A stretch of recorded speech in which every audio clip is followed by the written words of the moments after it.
The South African National Defence Force has been cagey about its plans for the rebel-held Central African Republic. Amidst this fog is plenty of speculation. The latest and most dramatic, that South Africa has already sent Rooivalk attack helicopters and Gripen fighter jets to countries like Uganda and the DRC.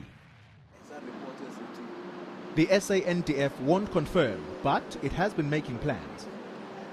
We are a defense force that is equipped, trained to handle any situation. If we are called upon, we will and do our best with the capabilities that we have. It all hinges on the outcome of the meeting in Chad between President Zuma and the leaders of Chad and other Central African nations. The South Africans want an unequivocal condemnation of the rebels.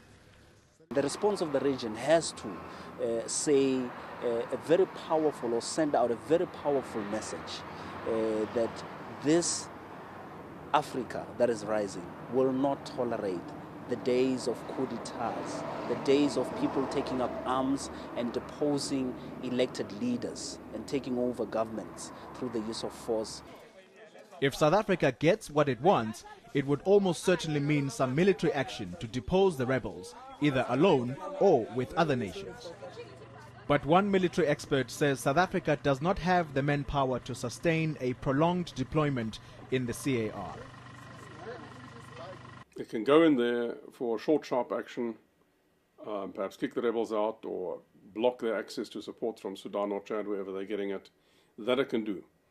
An extended deployment would become a problem, primarily because the army doesn't have enough troops. You know, the army is already committed to this, to Darfur. It's already committed to the DRC, Eastern DRC, and it's committed to the border.